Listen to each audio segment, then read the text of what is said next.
صل على رسوله الكريم أما بعد فأعوذ بالله من الشيطان الرجيم بسم الله الرحمن الرحيم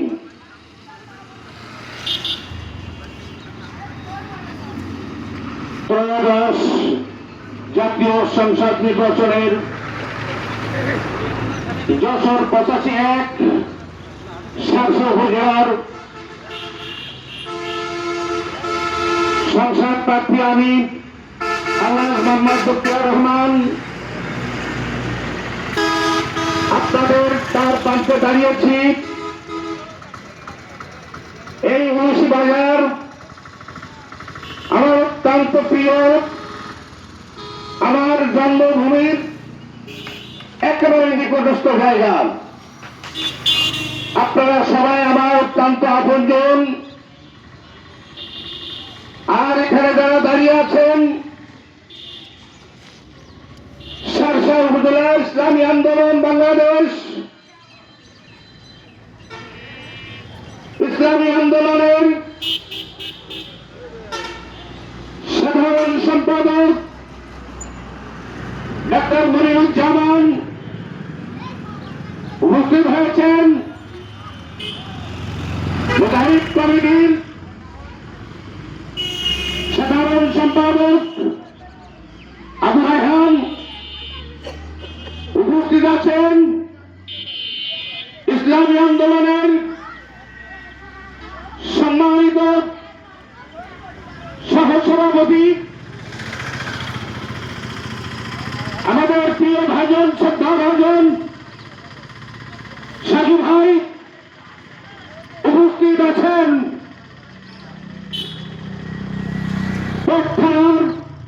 মুজাহিদ কমিটির সদর প্রফেসর রফিকুদ্দিন উপস্থিত আছেন, ছাত্র আন্দোলনের সভাপতি মনিরুজ্জামান সোহান সহ আমরা এখানে দাঁড়িয়েছি।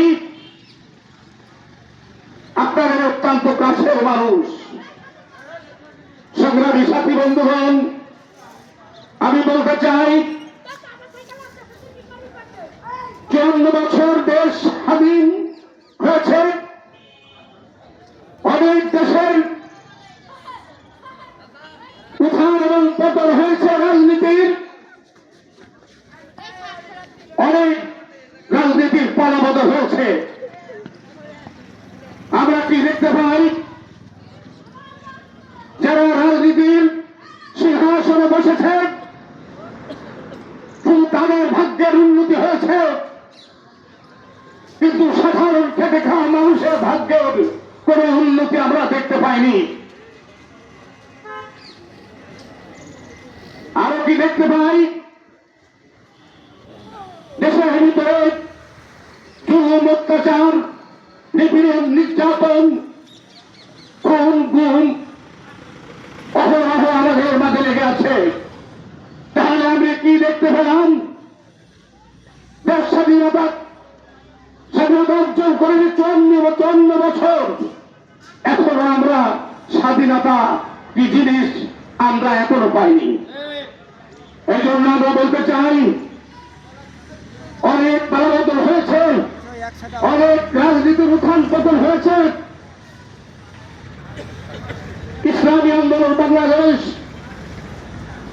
একটি সুসংগঠিত ইসলামী সংগঠন। চরমনায় পীর সাহেব হুজুর শায়খে দাওয়াত বারাকাতুহুম ওনাদের নেতৃত্বে এই ইসলামী আন্দোলন, এই ইসলামী আন্দোলনকে যদি আপনারা শক্তিশালী করতে পারেন, পীর সাহেব হুজুরের হাতকে যদি শক্তিশালী করতে পারেন, আমাদের হাতকে যদি শক্তিশালী করতে পারেন, আপনারা দেখবেন এই দেশে একটি শান্তির বাতাস বইছে। কারণ ইসলাম শান্তি দিতে পারে, অন্য কেউ পারে না। ইসলাম যদি শান্তি দিতে পারে, আর যদি ইসলামী রাষ্ট্র ক্ষমতায় যায়, আমি আপনাদেরকে কথা দিতে পারি, যেমন প্রচলিত নিয়মে আমরা প্রতিদিন খুন গুম দেখি, আপনারা জুলুম দেখতে পারবেন না। আর কোনদিন এমনটি দেখবেন না স্বামীকে বেঁধে রেখে স্ত্রী ধর্ষণ, বাবাকে বেঁধে রেখে সন্তানের বুকের পরে ছড়িয়ে চালিয়ে তাকে হত্যা করা। আর কোনদিন দেখবেন না দেশের জুলুম অত্যাচার। ইসলাম দিতে পারে শান্তি, আমরা সেই শান্তির বাতাস আনবার জন্য ইসলামী রাষ্ট্র ক্ষমতায় আসুক, এটা আমাদের চাওয়া, ঠিক নেই? এই জন্য আমি আপনাদের কাছে উদাত্ত আহ্বান জানাবো, বাংলার মানুষ পরিবর্তন চাই, বাংলার মানুষ শান্তি চাই, বাংলার মানুষ ইসলাম চাই। সেই ইসলাম দিতে পারে একমাত্র চরমারায় পীর সাহেব হুজুর, যিনি ডাক দিয়েছেন ইসলামী আন্দোলনের পক্ষ থেকে। আমি আপনাদের কাছে উদাত্ত আহ্বান জানাবো, ভাই, আজ ৫৪ বছর ভোট দিয়েছেন, অনেক রাজনীতিবিদকে দেখেছেন।